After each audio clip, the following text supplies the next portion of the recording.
ವೃಷಭರಾಶಿಯವರಿಗೆ ಸ್ವಲ್ಪ ವಿಚಿತ್ರವಾಗಿರ್ತಕ್ಕಂತಹ ತಿಂಗಳಾಗ್ತದೆ. ಗುರುವಿನ ಬಲ ಚೆನ್ನಾಗಿದೆ, ಶನಿಯ ಬಲ ಚೆನ್ನಾಗಿದೆ. ವರ್ಷಪೂರ್ತಿ ಇರ್ತದದು, ಜೂನ್ವರೆಗೂ ಗುರುವಿನ ಬಲ ಇರ್ತದೆ. ವರ್ಷಪೂರ್ತಿ ಶನಿಯ ಏಕಾದಶ ಫಲ ಇರ್ತದೆ. ಸಮಸ್ಯೆ ಇರೋದು ಅದಲ್ಲ. 10ನೇ ಮನೆಯಲ್ಲಿ ಕರ್ಮ ರಾಶಿಯಲ್ಲಿ ಚಂದ್ರನು ಸೇರಿ ದೃಷ್ಟಿಯು ಸ್ವಲ್ಪ ಸೂಕ್ಷ್ಮವಾಗಿದ್ದರೆ ಈ ತಿಂಗಳು ನಿಮಗೆ ಅಂಥ ಪರಿಸ್ಥಿತಿ ಬರ್ತದೆ. ನಿಜವಾಗ್ಲೂ ಯಾರ ಫ್ರೆಂಡು, ನಿಜವಾಗ್ಲೂ ಯಾರ ಎನಿಮಿ ಅಂತಂತಾನು ಗೊತ್ತಾಗ್ತದೆ. ಇದು ಒಂದು ಭಾವ. ಇನ್ನೊಂದು, ಯಾರು ಮಿತ್ರರೋ ಯಾರು ಶತ್ರುಗಳು, ಈ ಗೋಜಲು ಕೂಡ ಕಾಡ್ತಕ್ಕಂತಹ ಒಂದು ಅನುಭವ ಬರ್ತದೆ. ವೃಷಭ ರಾಶಿಯವರಿಗೆ ಗಮನ ಕೊಡಬೇಕು, ಸ್ವಲ್ಪ ತಾಳ್ಮೆ.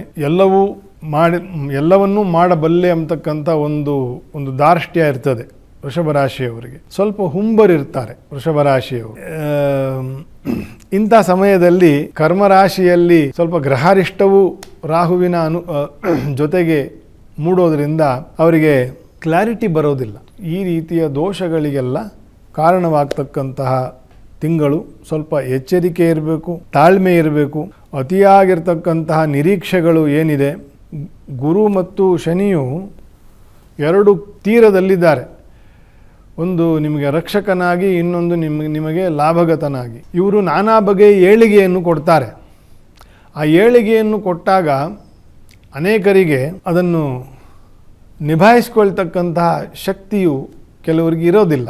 ಯಾಕೆ ಇರೋದಿಲ್ಲ ಅಂತಂದರೆ ಗ್ರಹಚಾರ ಕಾರಣನೂ ಆಗ್ತದೆ ಅದಕ್ಕೆ ಅಂತಂತ.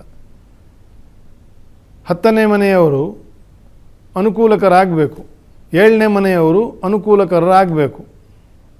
ಅದು ಉಪಯೋಗಕ್ಕೆ ಬರಬೇಕು ಅಂತಂದರೆ. ಸೊ 7ನೇ ಮನೆಯವನು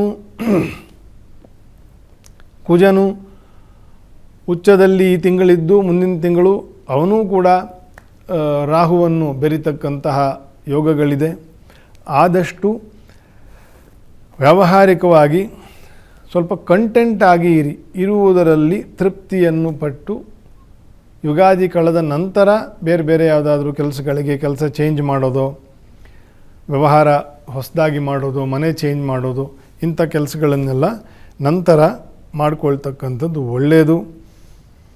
ಲಕ್ಷ್ಮೀ ನರಸಿಂಹದೇವರ ಸೇವೆ, ಮಂಗಳವಾರ ಶುಕ್ರವಾರದಂದು ನರಸಿಂಹದೇವರ ದರ್ಶನ,